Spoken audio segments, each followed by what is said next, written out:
You're listening to The Dating Den with dating and relationship badass and best-selling author Marni Batista. Every week, you'll get the raw truth from top experts and real people on the important dating, sex, and relationship issues you want to know about. So if you're ready for true talk that's authentic and unfiltered, and you're not afraid to be called out on your stuff, then you're ready for what's next. The Dating Den, episode 41, Coaching with Kat. How to stop the off and on again cycle for good, even if it's been going on for years.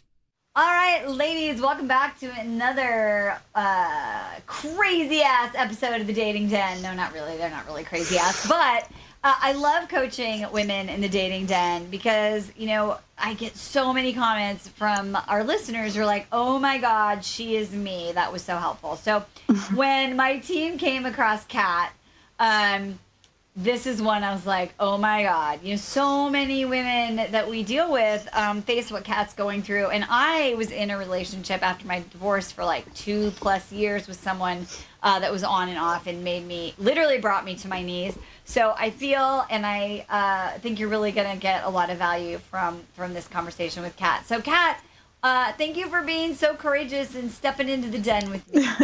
Thank you for having me. It's going to be, I told her before, I'm like, it's okay. It's going to be okay. So I'm going to give a little like highlight reel of your situation. And then we'll just if there's an update, then you can kind of fill us in and we'll go from there. Okay. All right. So here's the deal, ladies. Kat has been in an on and off relationship with a guy. She has a great connection with him. She got divorced 2 years ago. They've been through a lot together. And kind of she's not sure if during the on and offs he's been dating other women, holding space maybe even for the ex-wife. When they first met, when they started dating, he was married on the way to the divorce. And Kat's upset, right? She's not able to get over him. She would like to move on. But she hasn't met anyone else that she feels as strongly about. It's kind of making her crazy. She told me kind of before we started that they go in periods of off and on that are really short, like 1 or 2 days. Right now they're in an off. And she feels like, you know, she's feeling super insecure and scared. And honestly, all she really wants is to be in an honest, committed, fun relationship with a guy who's like affectionate and is there for her. So did I sort of get that right, Kat? Yes, you did. Yes, absolutely. That's exactly what I want. I will confirm that he has seen other women. Okay. I did find out a few months back. Since everything kind of came out, he kind of recommitted himself back to me, and there was a change. There was a significant change. So I was enjoying it. But that was short-lived. So it brings us to today. And is that his pattern? Like you guys have a big issue, you kind of talk through it, he promises to change and it's great for a while and then something else happens? Yeah, but I feel like he picks fights. So he'll pick the littlest fight and he goes into his hole. Yeah. His hole and cools off his cooling period. And then he may randomly send me a text that says, oh, you left something here, or how are you, or wait for me to text him and then he'll say, how are you, and start the conversation. But yeah, it's crazy. And does he, like, when you guys have these little breakups, is it really like, oh my God, this is over, we're done, or is it just like, I'm so mad at you, I need a break, I'm cooling off, I'm going to my cave? I think it's happened so many times that seems to be what happens, that it's the cool off period, but usually it's I'm done. Okay. And so I'm done is repeated numerous times. And do you who says it more, him or you? Him for sure. Okay. And do you believe him when he says he's done, or do you know it's just kind of bullshit? There has been a period of time where he was done and was started dating other women, and I knew about it. But then started contacting me. It's all crazy. So yeah, sometimes I believe it and sometimes I don't. The times I say I don't believe it, he comes back. But usually it's been he's the one that starts it, or yeah, it's it's been kind of, there's been just different situations. The last month he's been doing it almost on a weekly basis. Yeah. So it's almost like he committed and then he like freaked out. I don't know. So you said to me, like, I just want to understand this. Tell me, like, what do you not understand? So he never leaves me. He never, like, I feel like I never move on. I'm never able to move on. He's always comes back, and he just this sounds crazy, but he just knows what to say, what to do. And of course I'm in love with him. So for me, it's easy to just go, okay, yes, okay, and maybe give crap for a while, but it's great to be with him again. For him, I'm like, I don't really feel like it's true love, because it's a game. I almost feel like it's a game, and it's a mind. Can I? Yeah, you can swear. It's a mind fuck. Yeah, totally. We For swear me, in the gym, yeah, he puts me in a mind fuck, like, constantly. So, and I almost feel like he has different personalities. Okay. Sometimes he's so loving and affectionate, and I'm like, oh my gosh, who is this person? And sometimes he's closed off, and sometimes he's moody, and then sometimes, I mean, it's like I get this whole different cycle of. Well, right. But here's the thing. So here's what's going on. And maybe this isn't like rocket science to you, but you're putting all the power and all the control in this relationship in his hands, right? Like, he's into you, he's here. He's not into you, he's gone. And you're not taking responsibility for what you want. Right? Because if you're saying that he's calling all the shots and it's a mindfuck, it's kind of not a mindfuck, because you know how it goes. Yeah. I mean, what happens, right, is it starts out, he knows what to say. Again, you're not taking responsibility for allowing him to push your buttons. And then you let him in, and then he's great, and then he's not, and then you get in a fight, and then he goes in the cave, and then he comes back. So it's not really a mindfuck. You know what's happening, right? Yeah. Okay. So why do you think you are giving up all your power, and it sounds like your dignity? I think I've kind of lost myself in this on off again relationship, and I do feel like I have given him a lot of power. I feel like when I do try to take that back and stand up for myself and say I'm not taking this, I feel like he almost doesn't believe it, because I've always been around. Right. I've been there. I also question, why does he take these breaks? Like, why does he pick a fight? Why does he pick a fight over how I answered a question? Or it's something random. It's the silliest thing. And is it because there's someone else? Does he want a hall pass? Does he want, not to feel guilty for something? I don't get it. Here's the thing. Why does it matter? Yeah. I mean, no, really, why does it matter? Why do you need to know why he's not being consistent with you? I guess because normally people are pretty consistent. I mean, not like this crazy all over the place, but I guess a normal relationship. I don't feel like this is normal. Well, I don't feel like it's healthy. It's not healthy, right? So, but let's go back to this question. So, because I'm a big believer in the quality of questions that we ask really impact the outcome and the results that we have. So I'll call it the basic question is, why does he do this? The higher quality question is, why do you care? You already know it's dysfunctional and not healthy. Right. So I have an idea of why it is that you keep focusing on, why does he do that? Why does he do this? Do you have any idea? What do you get? What do you get out of trying to figure that out? He's not all in. He's not in love with me. He wants control over me. Manipulation. Yeah. I've questioned a lot of different things. I've come up with a lot of different answers on that one. So here's my observation is that you're asking those kinds of questions because you want to be in control, because you're not allowed, you don't have any control. Well, you're giving up all your control, but you're focusing on these little minutia things of like, why did he do that? Why is he picking a fight?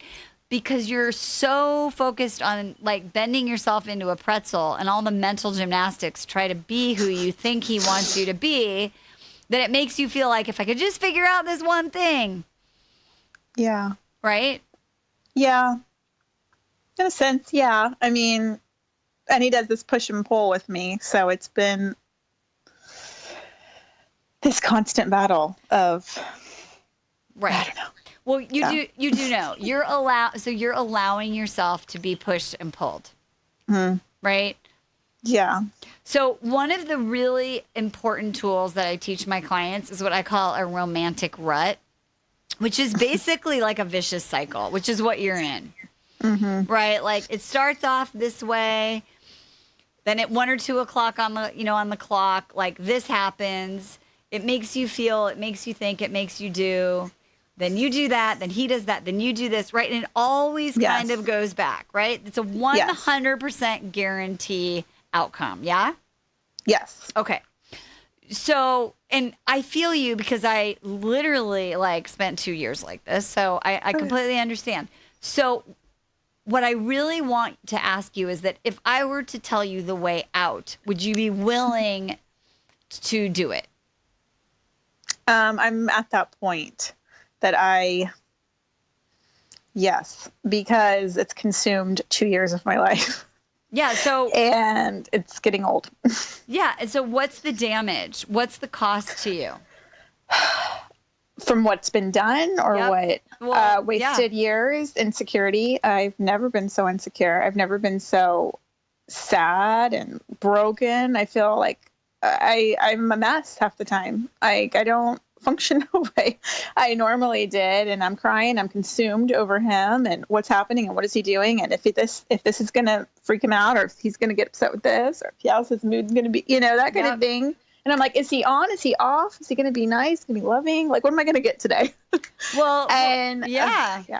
So your joy, your happiness right now is completely dependent on his love of you, right? So your self-worth, your happiness is 100% conditional based on his ability to give you validation. Yeah, basically, yeah. It's sad to say, but yes, that is true. Yeah. Okay. So, and I know, I'm telling you right now, there's so many women that are like, someone's talking and they're like, stop, I'm listening to this. I need to get out of this thing. She's about ready to tell us what to do. So yeah. So here's the thing. So this is called a romantic rut. Anybody who is in this kind of a situation, the most important thing you can do is to literally write it out. Okay. So that's number one. Okay.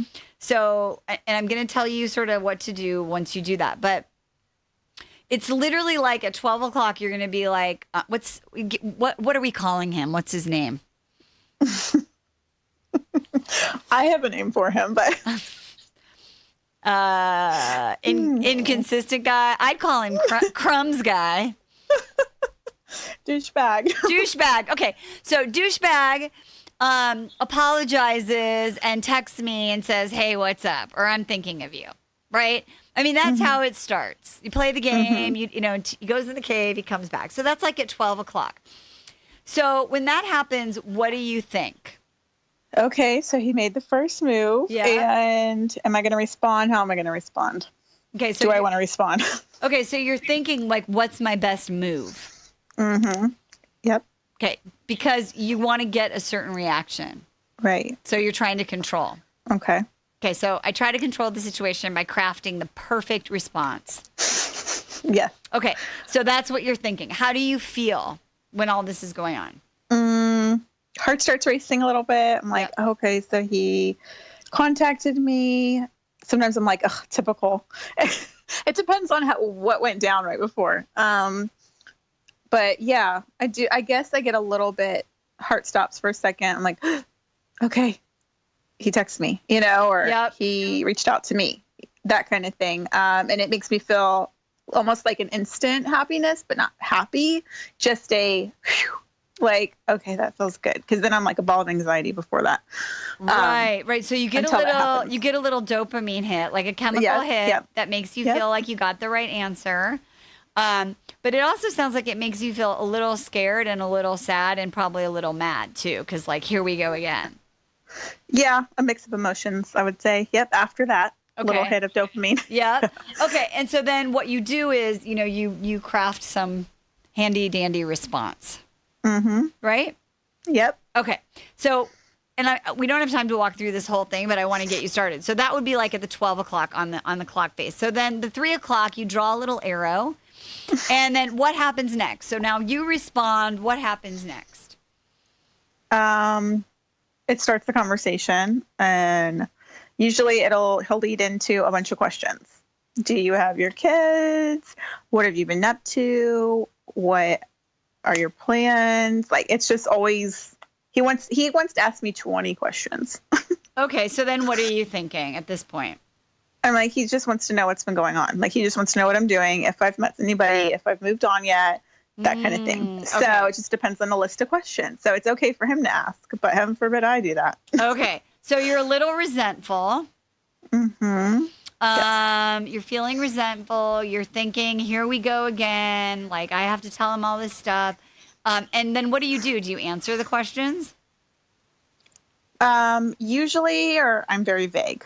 Sometimes I'm just vague with it all, or I'll just not answer it and just totally say something different. Okay, so why? Ignore it. Okay, why? What's the thinking behind it? Because I know that he's just trying to he just wants to know what I've been doing, who I've been with, what's going on, Yep. what I have plans to do for that weekend. And it's just all about if he can control, I guess, in a sense, I think it's control, or what he wants to know. He's nosy. Right. Well, so by being evasive, it gives you a sense of being in power or being in control or punishing him. And it drives him crazy. Yeah. So you punish him. So what you do is I punish him. I play hard to get. I make him work for it, et cetera, et cetera. Okay, so then we're just going to fast forward, but your homework is going to be to actually write it out. And at every point, like a 6 o'clock, a 9 o'clock, right? It's going to be, what do I think? What do I feel? What do I do? Okay? You're going to map it up till you get into this big fight, right? At about like 9 or 10 o'clock, right? And it's, what do I think? What do I feel? What do I do? He says, I'm done. You say, I'm done. You feel resolved, it's going to be over this time. You're going to get on with your life. You're sad. You're mad. I don't know, right? Probably all of those. And then he goes away, and 2 days later, it starts again. Yeah? Yep. Okay. So your job is to write it out. Now, here's the thing. Every arrow from like 12 o'clock to 3 o'clock, from 3 o'clock to 6 o'clock, from 6 to 9, from 9 to 12, right? These are what I call choice points. Okay. You have 3 choices at each interval. You can change a thought, you can change a feeling, or you can change an action. Okay. So if we go back to the beginning, and what's cool about this system is you can't really fuck it up, because you can literally between 9 o'clock and the next one, just have a different choice in what you do. Okay. Right? Like if instead of saying, I'm done, just saying, wow, it sounds like you're really mad right now. Right. Okay. Right? And you're like, I wish you the best of luck. I hope you feel better. Click. Right? Yes. Okay. And you can think, I don't know if I'm done, but I know that I feel really shitty and I'm kind of tired about this and I'm not going to react. So let's just see how I respond when he reaches out. Right. Okay. Every moment is every choice point. Every choice point gives you an opportunity to decide, Kat, who you want to be in that moment. Okay. Do you want to be the fucked up, I don't know, it's a mind fuck girl, or do you want to be the empowered, kick-ass woman, mom, friend, amazing badass that you are? Yes. Okay. You get to choose. You can't let him choose anymore. Right. Okay. So in the first moment, let's say he reaches out with that text. You get to change a thought, a feeling, or an action. What's one different choice that you could make that would be like baby step in the right direction? Not respond back. Okay, but is that because you want to punish him? What do you really what's really truly on your heart's desire? What's the authentic, not manipulative, not game playing, authentic piece? Just to be respectful and kind, and to respond back, and just, cordial. Okay. And so here's the thing. And this is like the parentheses, right? In an ideal situation, you're kind of on the side working on building up your self-worth and your self-confidence, right? Because all of this is easier when you actually start to think that you're important and that you matter. And so you become way less tolerant. Right. Okay. So in an ideal situation, that's kind of happening in the background. But in the meantime, in real life, like a great response would be like, we can't call him douchebag. So let's call him, hey, DB. I'm confused. Right? You said we were done. I'm not sure how I'm feeling. I'll get back to you when I have more clarity. That's good. Okay? Right? So That's it's like, good. And it's authentic, right? I'm confused. You said this. Now you're reaching out. I don't really know what I want to do. I don't want to react. I want to respond. So I'll be back to you when I'm clear. Okay. Okay. So because here's the other thing when you're in a romantic rut, ladies. When you change the dance with someone who's used to playing that dysfunctional dance, it fucks him up, right? Like he's going to be like, what? Like, this is where she spins me and I dip her. Right? Right. Yes. Right? It's that part in the choreography. So when you start to make these different moves from a place of authenticity, not manipulation, right? Then you start to create confidence and you start to become that woman who isn't responding, who isn't manipulating, who isn't trying to control the situation by getting a reaction. Because you and I both know, and I'm pretty generous, I always give guys a chance. But you and I both know he's clearly not looking for what you're looking for. He's clearly going to give you what you continue to put up with until you don't. Right. And you're actually the one with the power, but you're not taking it. Yeah. Oh, scared. I've been scared to take it, I guess. Well, I saw what happened last time. Yeah. So let me ask you this. Let's just do this before we wrap up. What's your vision? What do you want? Exactly what you said. I want a committed, fun, happy. I want to be happy. I want a committed relationship, someone who stays pretty consistent, normal, level-headed, who makes me feel special. And I'm not fighting for a spot in their life. I'm not fighting for a relationship that I feel like someone just keeps playing with me. It's like I'm a doll, a toy. Yeah. Like they play with me when they want to play with me, and when they're bored with me, they put me away and play with another toy. And stop feeding me lies. Don't tell me you're madly in love with me and your actions prove otherwise. That's where, and it's scary. I don't want to see him with someone else, but at the same time, that hurt. It hurt when I had to see it before, but it's like, I know I deserve better. You totally deserve better. Okay. So you want a fun, honest relationship with someone who's committed, someone whose words and actions match, someone who treats you with respect. Okay. So on a scale of 1 to 10, 10 being like the most important, how important is that to you? 10. Why? How like the committed, fun, all of that? Yeah. Why is it a 10? Why is that important to you? Because it's what I don't have now. I would love the connection that I have with him, but with all these other things that are so much more important. And it's part of me is like lose that connection. Yeah. Well, we're not talking about him right now. We're just talking about in your life, right? Why is this important? Is it because you want your kids to be able to see what it's like to be in a great relationship? Is it because you don't want to die without having been in an amazing, loving relationship? Like, why do you give a shit? Because I feel like I have a lot to offer, and I feel like I want to be happy. I want to be happy, and I want my kids to reap that and see me happy. And I feel like, when someone's happy, they're in love, everything's great. They're a better person overall. It's like you have a backup, you have someone on your side rooting for you. And I haven't had that. And so it's hard and I feel like I've just been beat down. So I feel like I deserve it. Yep. And I feel like it makes me better. It'll make me better in every area, as a mom, as an employee, as everything, a friend, Yep.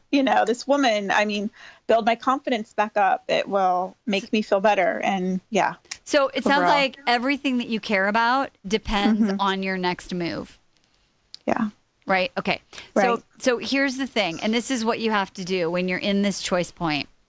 You have to say, am I going to be more committed to my vision, to my dream, or am I going to be more committed to my bullshit? Right. Because you can say you want it, but the only way that you will get a different result is if you change a thought, a feeling, or an action. And I promise you, it's not going to feel comfortable. It's going to feel weird, and it's going to feel icky, and it's going to be scary as fuck. I promise you that. Okay?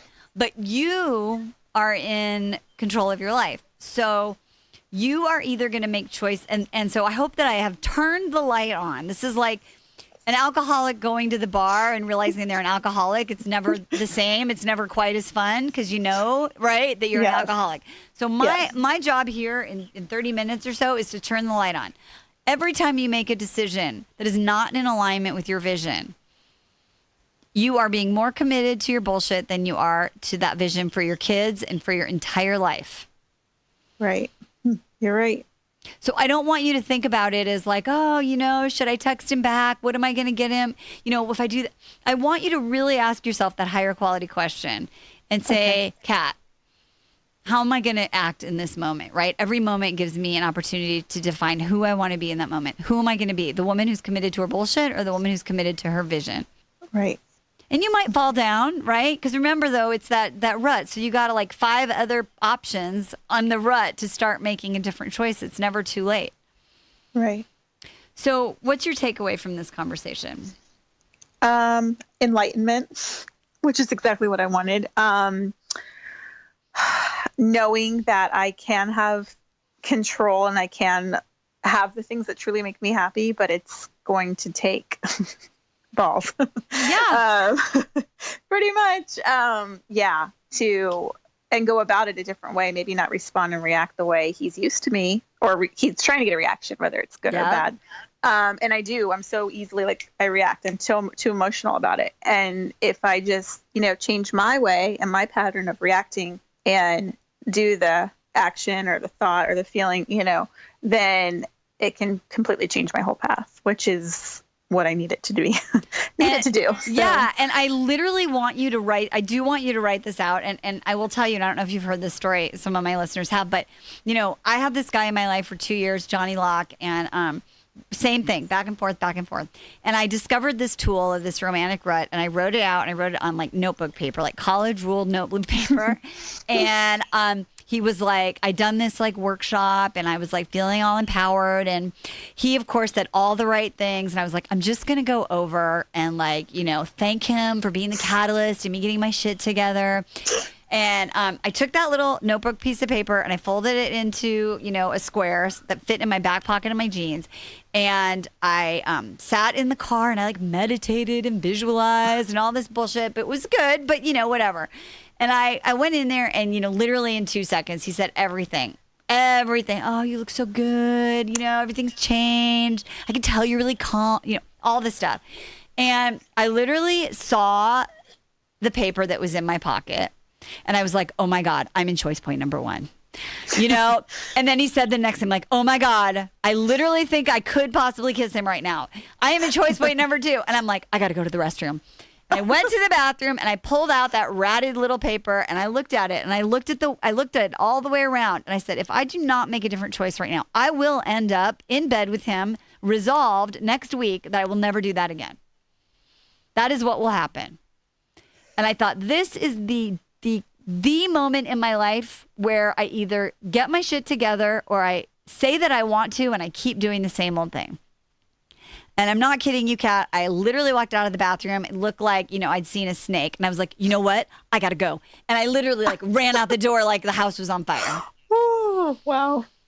And I drove away. Literally I got out of a burning building. And that was the moment that everything changed for me. And so, because I knew that I could do it. And I knew that finally, for the first time, I gave a shit about me more than I did about getting validation from somebody else. And that is your moment. That can happen to you. Yes, I need that. Woo. Okay. That took balls. Yeah, so you write it out. This isn't like bullshit. Write it out, fold it, put it in your purse, take a picture of it on your phone, put it on your bathroom when you're brushing your teeth. I don't care where it is. You take that around like it's your EpiPen. Right? And when he reaches out to you, you're going to pull that paper out and you're going to look at it and you're going to be like, am I more committed to my vision or am I more committed to my bullshit? Right. Make sense? Makes sense. Makes perfect sense. Got it. Okay. Thank you. So keep in touch with us and let us know how that goes.